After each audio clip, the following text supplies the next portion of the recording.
Bonjour Kathleen, merci de participer à cette interview et de venir sur cette chaîne. Je vais te laisser un petit temps pour te présenter. Donc, qu'est-ce que tu fais? Qui es-tu? Ça marche. Bonjour Thomas, merci de m'inviter sur ta chaîne. Donc moi c'est Kathleen Bellassin, je suis chercheuse postdoctorale en psychologie et en sciences cognitives à l'Institut P' du CNRS. Donc c'est un laboratoire qui se situe vers Poitiers. Et je travaille dans une équipe robotique, biomécanique, sport et santé, l'équipe Robios. Et en plus de tout ça, donc dans un contexte de laboratoire commun de l'ANR. Donc, qu'est-ce que c'est? C'est en gros une équipe de recherche, donc mon équipe Robios, et une entreprise, ici ITK, qui s'allient pour travailler ensemble sur un projet commun. Et donc, moi, je travaille voilà, dans ce cadre-là, donc à moitié industrie, à moitié recherche, et puis avec ma composante à moi qui est la psycho. Ok. Quel a été ton parcours pour arriver là? Donc, quel bac, licence, master tu as pu faire? Alors, j'ai fait un bac économique et social, à l'époque c'était ça, euh, encore avec une spécialité sciences sociales. Et puis, je suis partie ensuite. Alors, j'ai fait un petit écart droit sciences politiques pendant 2 ans. Et puis ensuite, je suis partie à l'université de Poitiers pour faire une licence en psychologie. J'ai continué un master sciences psychologiques, recherche et application qui n'existe plus maintenant,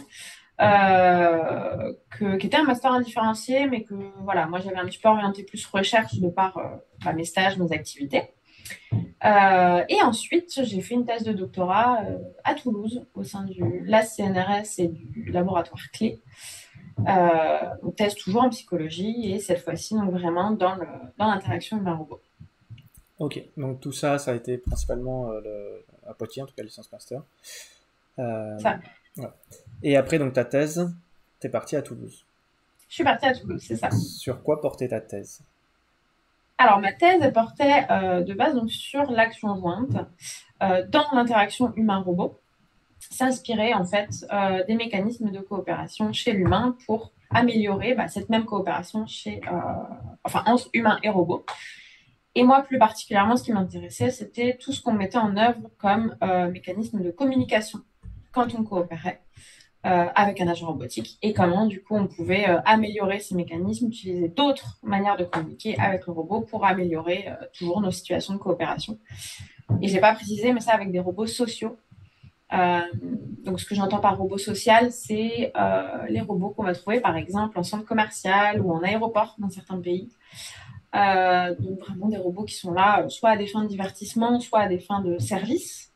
Mais on n'est pas du tout dans le cadre industriel. On ne travaille pas avec ces robots. C'est vraiment voilà, des robots de service, en Donc, fait. par exemple, quand on cherche son chemin dans un endroit. Exactement. Ok.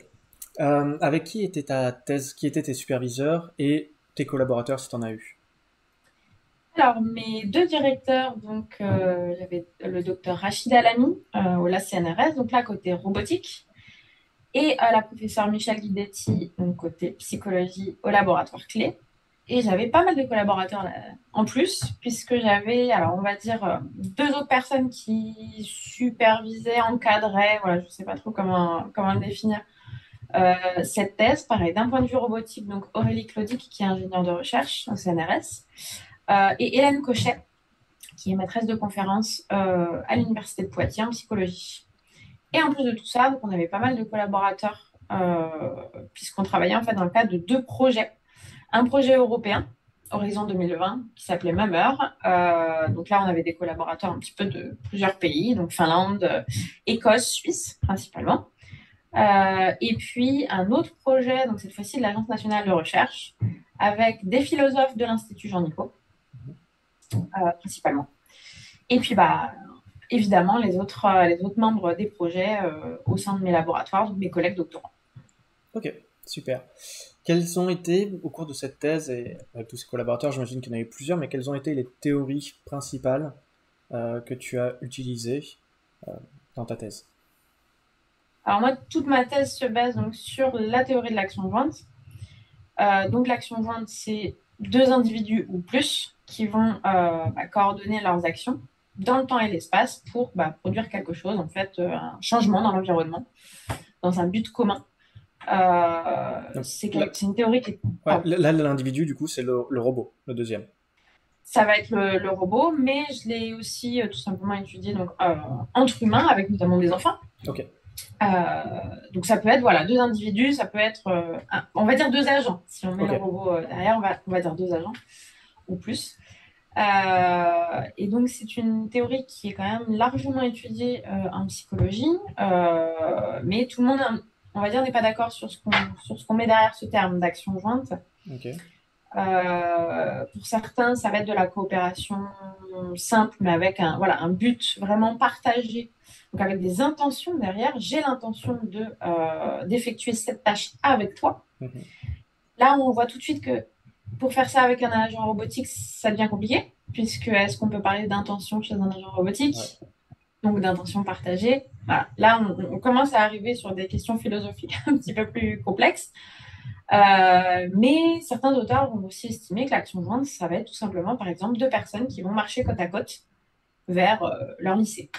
ok, On peut imaginer que c'est une forme minimale en fait de l'action jointe. Donc voilà, c'est une théorie qui est très utilisée, mais voilà, derrière ce terme, on y met plein de choses. Et nous, donc, on s'est basé plutôt sur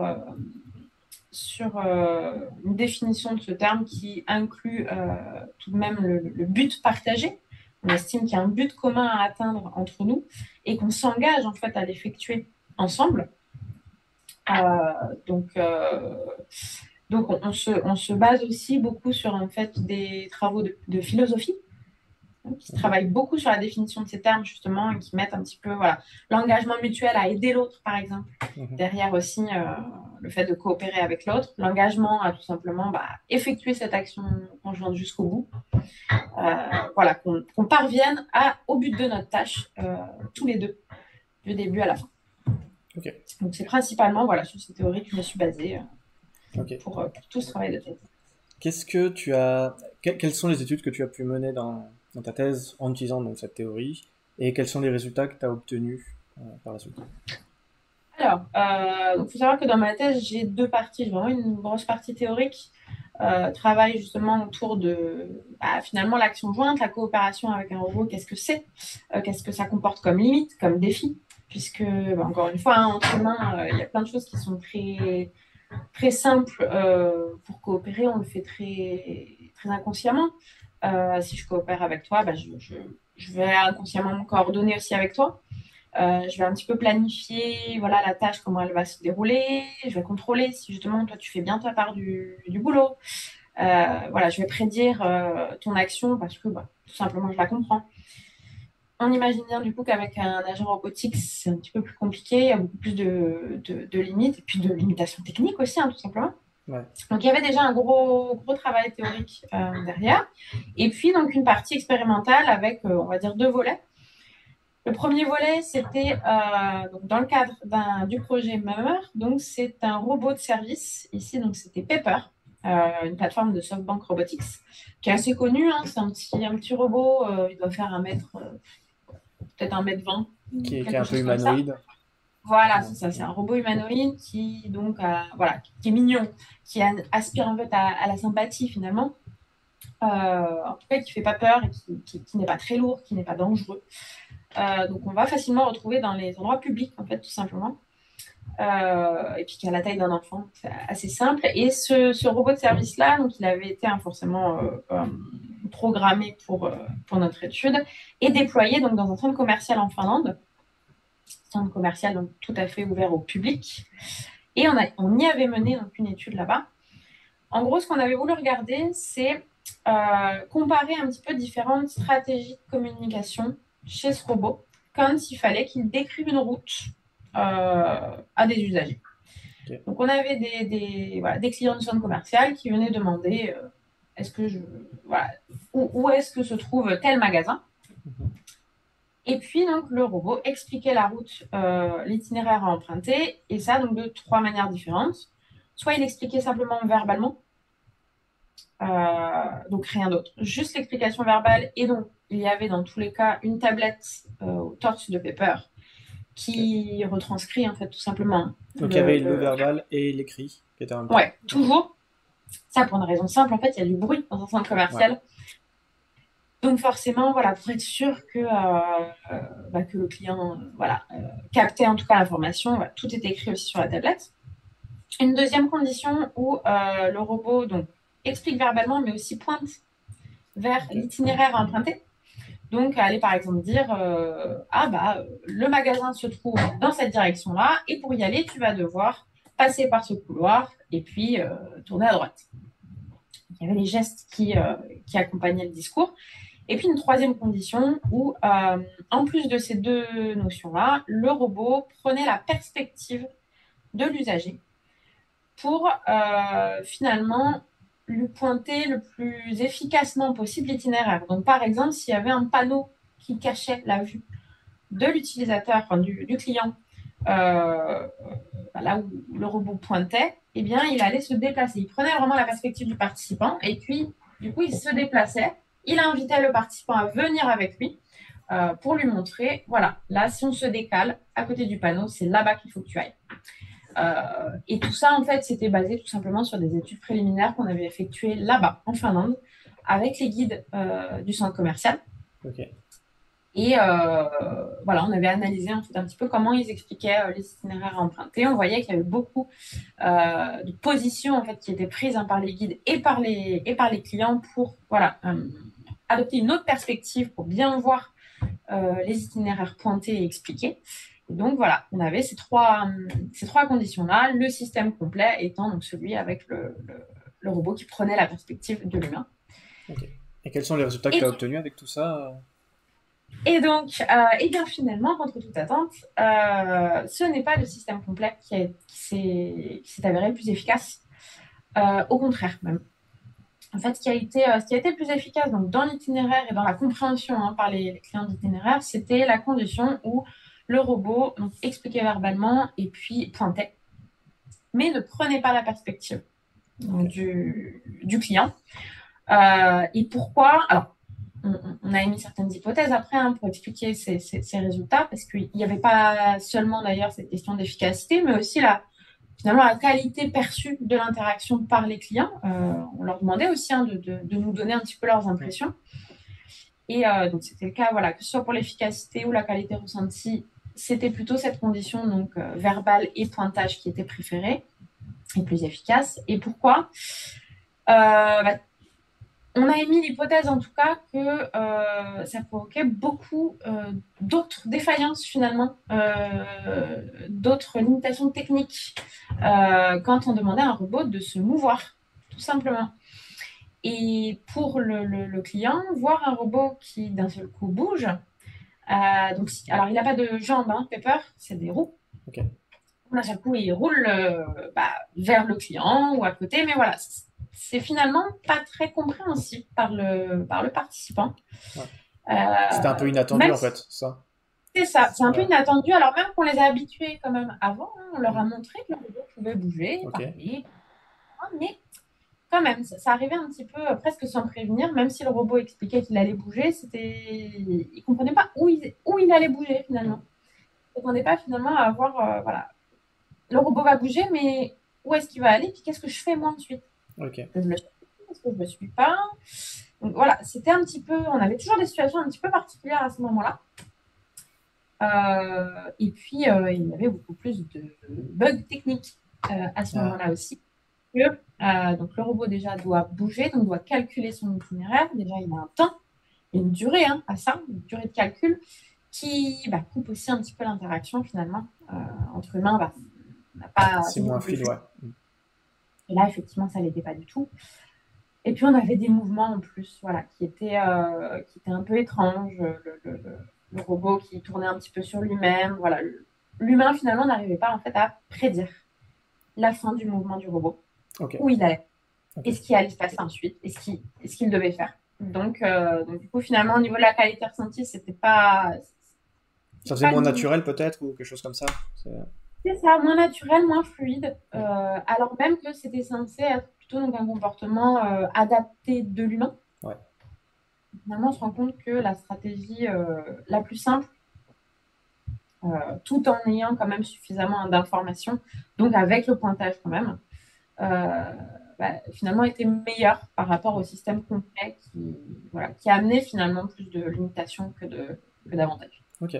Ça me fait penser souvent quand on parle de robotique dans le grand public, on parle de la vallée de l'étrange, avec donc cette vallée un petit peu où quand c'est assez éloigné, on n'a pas trop, enfin assez éloigné de silhouette humaine, on n'a pas trop l'impression, enfin l'impression dérangeante, et quand ça se rapproche, il y a une impression dérangeante à un moment qui apparaît. Est-ce Ah, que, j'imagine que tu connais, est-ce que tu pourrais en parler un petit peu, l'expliquer, et nous ouais. dire si est-ce que ça a une valeur scientifique ou pas? Alors, donc, la vallée des trains, tu l'as dit, c'est un concept donc, qui vient plutôt des années 70 et qui vient du Japon, si ma mémoire est bonne. Et ce concept, donc effectivement, dit que plus le robot va nous ressembler, plus on va l'apprécier, mais jusqu'à un certain point. Il y a un moment où le robot va tellement nous ressembler qu'on va prendre peur. C'est un peu comme les zombies, finalement. Il nous ressemble trop. Voilà, il a une peau, je le touche. Ah, mais c'est froid, c'est bizarre. Voilà, ça va nous déranger parce qu'il me ressemble beaucoup, mais en même temps, c'est pas tout à fait moi. Et voilà, donc, c'est un concept qui est quand même assez répandu et dont on parle beaucoup, hein, mais c'est plus un concept empirique que scientifique. Ok. On n'a pas de réelles études qui montrent enfin, en tout cas qui généralisent ce concept, et notamment, je pense, du point de vue culturel, puisque ça, c'est typiquement quelque chose qui pourrait être entendable donc, dans nos sociétés occidentales, où effectivement, on le voit à certaines réactions, mais alors c'est totalement, c'est juste des observations, mais on voit facilement quand on travaille en robotique et qu'on montre certains systèmes robotiques qui viennent donc plutôt des cultures asiatiques, des systèmes qui vont beaucoup nous ressembler, qui vont vraiment imiter parfaitement les mouvements du visage, qui ont une peau assez ressemblante, etc. Je pense un peu à On a, Sophia là, je crois. C'est Sophia le robot voilà, par qui exemple, ressemble. Ouais. Sophia dans scène. On a effectivement des réactions qui sont assez vives. Mhm. Donc, dans la culture occidentale, c'est quelque chose qui nous met mal à l'aise, en tout cas pour la plupart, mais c'est pas du tout vrai dans toutes les cultures. Au contraire, euh, voilà, au contraire, certaines cultures apprécient beaucoup plus en fait finalement les robots. Voilà, plus ils nous ressemblent, plus finalement le biomimétisme en fait est très apprécié. Ok. Donc voilà, c'est un concept vraiment empirique. On peut observer voilà des différences de réaction effectivement face au robot. Après, on va dire que on peut effectivement le voir au point de vue physique du robot. Mais on voit aussi au niveau, enfin, en termes purement scientifiques, on voit que par contre, nous avons besoin d'avoir des robots qui ont des mouvements biologiques pour réussir à, par exemple, nous coordonner avec. Voilà, on a besoin finalement aussi que ces robots nous ressemblent d'une certaine manière, pas forcément physiquement, mais d'une autre manière, pour aussi que les interactions fonctionnent. Donc finalement, c'est un petit peu à double tranchant cette notion, Ouais. puisque une machine purement machine, Euh, donc j'entends hein, que ce soit physiquement et même dans le mouvement, voilà, comme les robots il y a des années, comme finalement le robot nous a été présenté Comme on au voit tout toujours départ, hein, ouais, dans les films de science-fiction, tout ça, très saccadé. voilà. Finalement, ça ne nous permet pas d'interagir Non. de manière fluide et même compréhensible pour l'humain. Ok. Voilà, c'est une notion, je pense, aussi à réétudier tout simplement, hein, Mm. euh, au fur et à mesure dans des expériences peut-être un peu cadrées. Ok. Super. Euh, Maintenant, on va parler un peu de ce que tu fais maintenant. Donc, tout à l'heure, tu disais que tu étais en postdoctorat, donc en partie à P', en partie au CERCA, si je dis pas de bêtises. Alors non, le Non, CERCA, on collabore avec. collabore, d'accord. Donc, c'est P' et uniquement P'. Uniquement PP. Ok. Et donc, qu'est-ce que tu fais maintenant? Sur quelle théorie tu travailles actuellement et quelles sont les études potentielles que tu es en train de mener? Alors, je travaille d'une manière générale toujours sur les mécanismes de coopération. Ça reste mon sujet principal. Toujours avec les Mais cette robots? fois-ci, toujours avec les robots, mais cette fois-ci, la robotique industrielle. Ok. Donc, plutôt les bras robotisés, la téléopération. Et on éteint ça même à d'autres technologies, type la réalité virtuelle, les jumeaux numériques. En fait, là, c'est D'accord. vraiment dans le cadre de l'industrie 4.0. Je parlais tout à l'heure d'un laboratoire commun avec une entreprise, donc ITK. Ouais. C'est de ce cadre-là, donc de la réalité virtuelle, les jumeaux numériques, comprendre un petit peu finalement nos interactions avec tous ces systèmes, comment on peut apprendre aussi via la réalité virtuelle, comment on arrive à transférer nos compétences apprises via la réalité virtuelle ou des jumeaux numériques vers la vraie tâche, entre guillemets. Et puis, si j'ajoute justement dans cette technologie, dans la réalité virtuelle, un autre humain, un autre avatar, comment j'arrive à coopérer aussi avec dans cet environnement virtuel? Est-ce que ça ajoute une plus-value à mon apprentissage ou pas? Voilà, toutes ces choses-là, il y a beaucoup de choses à faire dans cette thématique. Et donc, c'est dans ce cadre-là que je m'inscris. Ok, qu'est-ce que tu entends par jumeau numérique? Est-ce que c'est un avatar assez proche de notre ressemblance réelle qui serait dans le monde virtuel ou est-ce que c'est autre chose? Alors non, le jumeau numérique, c'est la réplication, mais de n'importe quoi finalement, d'un système, Ok, d'un bâtiment, même d'un organe humain, hein, peu importe.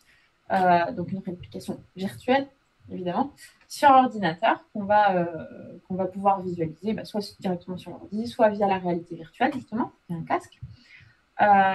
Et en fait, c'est via des capteurs qu'on va disposer donc, sur l'objet réel, ou en tout cas des données qu'on va extraire de l'objet réel, qu'on va analyser donc, sur notre modèle numérique, et plus l'expertise humaine hein, aussi, puisque si on fait un jumeau numérique d'un cœur, on va évidemment pas poser des capteurs sur ouais. le cœur de quelqu'un. On va en fait finalement pouvoir simuler un petit peu tout ce qui peut se passer sur l'objet réel. On va pouvoir simuler son vieillissement, enfin tout son cycle de vie. Mhm. Et ça, on va l'utiliser pour la maintenance, pour optimiser aussi cet objet, pour voir ce qui se passe. Alors typiquement, je pense à Dassault, c'est on va dire les leaders au niveau jumeau numérique qui travaillent sur les voitures. Ok, Donc, tout simplement, avoir le jumeau numérique d'une voiture avec les capteurs, etc. Et puis, voir ce qui se passe en cas de crash. ok, Donc, simplement effectuer des crash tests, mais en réalité virtuelle. Ça nous évite de bousiller une voiture. ok. Donc ça se rapproche beaucoup de la simulation quand on fait derrière. Ouais. Toujours sur ça. Oui, Ok, ça se rapproche beaucoup ouais. de ça, sauf qu'en plus, on peut avoir, alors, dans certains cas, on peut avoir une dimension de contrôle en plus. C'est-à-dire que, Ok, par exemple, dans mon laboratoire, on va avoir un jumeau numérique qui va pouvoir contrôler la machine réelle en temps réel. ok, Donc, si dans mon environnement virtuel, pardon, j'effectue une commande en temps réel, même si la machine est dans un autre bâtiment, elle effectuera la commande. ok. On peut avoir en plus cette dimension de contrôle. Ça me fait penser un peu aux chirurgiens qui opèrent à distance avec. Est-ce que c'est un peu ce genre de choses avec des. Donc, ils seraient en réalité Alors, virtuelle, ils opéreraient en réalité virtuelle, ça. Je sais pas. Hein, alors peut-être, enfin, t'es pas loin. En gros, il y a pas mal de recherches, effectivement, sur le jumeau numérique dans la recherche médicale. ok, Effectivement, c'est une des applications. On a beaucoup de l'industrie, hein, de la maintenance, et puis on a la recherche médicale. Donc, effectivement, avec. Alors, ça ne va pas être pour opérer à distance, ça va être pour simuler l'apprentissage en fait, des chirurgiens. ok, Simuler une opération, donc en réalité virtuelle. Voilà. Euh, Apprendre, en fait, finalement, en plus du point de vue du vrai chirurgien, mhm, puisqu'il a été montré hein, que l'apprentissage est beaucoup plus efficace si on observe, mais du point de vue de la première personne, quoi. Et pas en tant qu'observateur en face, avec un angle de vue différent. Donc ça va être beaucoup les applications de la réalité virtuelle dans la recherche médicale. Par contre, ce qui est utilisé actuellement, donc plutôt un système robotique qui permet aux chirurgiens d'opérer entre guillemets à distance, là c'est vraiment juste des robots, comme le robot Da Vinci, euh, qui est quand même assez utilisé plutôt pour réduire en fait toute la variabilité du mouvement de l'humain, les tremblements, de meilleures suites opératoires, etc. Mais on n'a pas encore de technologie, en tout cas suffisamment avancée en termes de jumeaux numériques euh, pour voilà, dupliquer, entre guillemets, la machine qui permettrait aux chirurgiens d'opérer à distance. ok. Quelles sont les études enfin, je sais pas si tu peux en parler, mais si jamais ça peut être intéressant. Quelles sont les études que tu mènes actuellement avec Pprime? Et donc tu m'avais dit tout à l'heure que tu n'avais pas encore de résultats. Quels sont Ouais. les résultats que tu attends au vu de la théorie et des hypothèses que tu as faites? Alors pour l'instant, on est un petit peu en pleine construction de plusieurs protocoles. Ok. Je peux simplement dire un petit peu à quoi je m'attends et ce qui m'intéresse. Mm. Donc il y a deux volets en fait dans mes recherches. Donc un premier volet, je l'ai dit, en plutôt réalité virtuelle du monde numérique. Ça dans le cadre de l'éducation dans un premier temps. Là, principalement, ce qui m'intéresse, c'est donc le transfert de ce qu'on apprend en réalité virtuelle et voir finalement qu'est-ce qui va venir moduler ce transfert, qu'est-ce qui va venir permettre à l'élève, à l'étudiant de transférer ses compétences ou pas, puisque ça vient d'une observation tout simplement de collègues professeurs donc en collège, lycée, etc., qui utilisent déjà des jumeaux numériques développés par ITK, donc l'entreprise avec laquelle on travaille, qui voient bien voilà, vraiment des grosses différences dans la prise en main de la réalité virtuelle, finalement, du dispositif par les étudiants. Mhm. Euh, voilà. On va voir vraiment des différences selon leur rapport tout de suite à la réalité virtuelle. Est-ce que déjà on est très à l'aise avec ça? On a peut-être déjà expérimenté, parce que ça commence un petit peu à sortir, Ouais. on va dire, à des fins de divertissement. Donc, si on connaît bien, on est très à l'aise pour apprendre quelque chose avec et c'est parti. Si on est comme moi, pas forcément de base à l'aise parce que ça nous rend un peu malade très rapidement le casque de réalité virtuelle, est-ce qu'on va réussir à transférer de la même manière? Voilà. On a des observations un petit peu de ces collègues professeurs qui nous parlent un petit peu des différences qu'ils voient donc, chez les élèves. Et nous, on aimerait un petit peu investiguer ça, voir ce qui peut finalement permettre à la fin d'optimiser le transfert de l'apprentissage euh, pour ces élèves. Puisque en plus, hein, je ne l'ai pas dit, mais c'est plutôt donc, à des fins d'apprentissage, d'opérations de maintenance. Ok. En fait, on se rapproche aussi de l'industrie. Hein. Ouais. Il y a un pont quand même qui se fait. Voilà, c'est pas de l'éducation, juste on apprend des maths via la réalité virtuelle. C'est vraiment des opérations de maintenance qui peuvent être risquées, euh, dangereuses ou tout simplement Travail parce sous que haute c'est tension, des choses comme ça. voilà, des Ok. trucs comme ça. Ou avec des produits chimiques Ouais. dangereux. Enfin voilà. Donc ça, c'est le premier volet. Un petit peu s'intéresser voilà, à toute cette problématique autour de l'éducation, des apprentissages via la VR. Et puis, deuxième volet, donc plutôt la robotique industrielle, téléopération, etc. Coopération, voilà, avec un bras robotisé. Et là, j'aimerais continuer à investiguer, donc plutôt comment on arrive à se représenter l'action donc de ce robot, même si, imaginons, donc, on est dans le cadre d'un bras robotique téléopéré, donc avec un individu qui est derrière la commande du bras robotisé. Est-ce que je vais réussir, parce que je sais qu'il y a un individu derrière, à me coordonner avec lui, à prédire son action, ou est-ce que finalement le fait que j'ai un bras robotique qui joue presque le rôle de médiateur entre nous euh, va rendre plus difficile la tâche, plus difficile la coopération et comment je peux améliorer encore une fois toutes ces situations de coopération qui arrivent et qui vont arriver dans l'industrie. Donc ça, c'est un petit peu les deux volets des recherches. À quoi on s'attend, je ne peux pas encore trop le dire. J'attends Ok. voilà, de bien encadrer ces protocoles. Et puis, on va voir, j'ai, je pense, toute une carrière pour investiguer tous ces mécanismes. De toute façon, je vais mettre tes liens en description de où te retrouver, ton Ouais, research guide, tout ça. Donc, quand ces protocoles seront faits, que les études seront faites et que ça sera publié, ça sera retrouvable directement sur ton research super. guide, j'imagine. Ouais, Voilà. tout à fait. Donc là, on va parler un petit peu maintenant de la suite. Donc, qu'est-ce que tu as prévu, les choses sur quoi tu aimerais travailler pour la suite et potentiellement avec qui tu aimerais travailler aussi. Alors, bon, moi, l'idée, c'est de toute façon de rester dans cette équipe au sein de laquelle on a énormément de travail à faire, tous ensemble.